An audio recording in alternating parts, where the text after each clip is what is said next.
DIN versus RFN reference number in GST. What we should really know about this?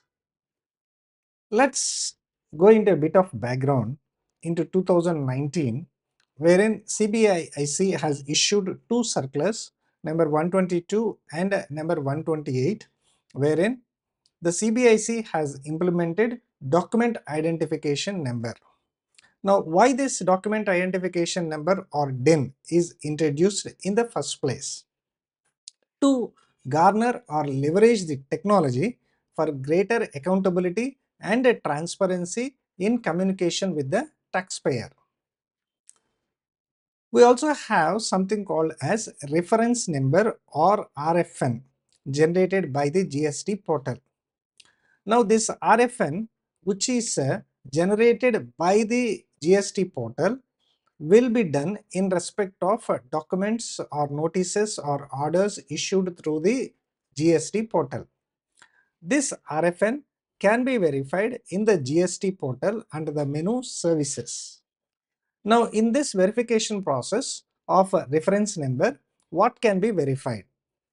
You can verify the date of generation of the RFN number, what is the date of document issuance, what is the module through which the document is issued, and also what is that type of communication and who is the issuing officer of that document.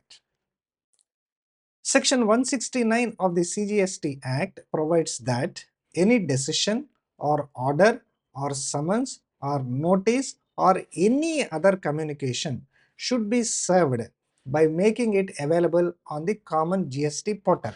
This is provided in the statute in section number 169.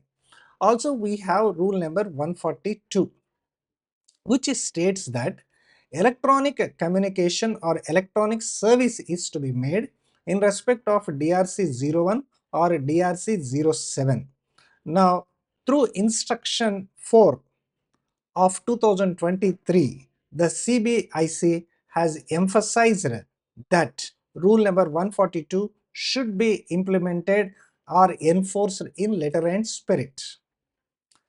Now let's take an SSE has received a notice. Now currently this notice will be having two numbers. One is the document identification number implemented from 2019 onwards. The other one is reference number enforced by section 169 read with rule number 142. Right? Now because of this there is a duplicacy of identification number. One is DIN and one is reference number. So these two numbers are creating a sort of confusion. Now simplification is required to maintain efficient communication systems, and you should also ensure verification, means the authenticity of that document received from the GST department, it should be in a position to be verified. Right? Now we have a new circular dated 9th of June 2025, which states that where a communication to the taxpayer is made through the GST portal, it will already contain a reference number.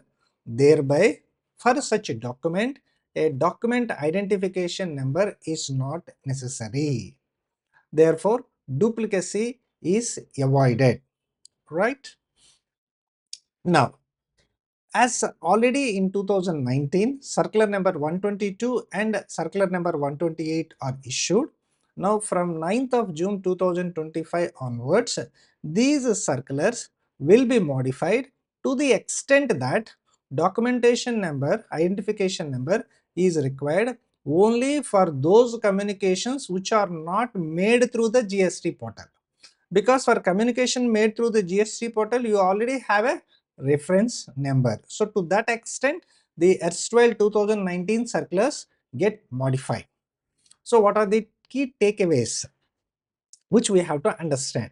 We have a new circular dated 9th of June 2025, that is circular number 249, which states that DIN is not mandatory for communications made from the GST portal because it will have a reference number already in it, wherein the reference number can be verified for authenticity, and also section 169 and rule number 142 are taken care.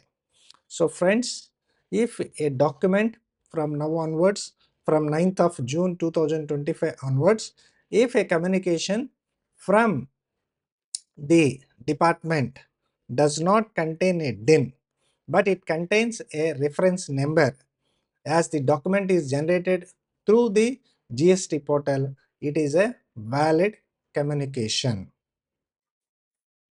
Thanks for watching. Jai Hind, Jai Bharat.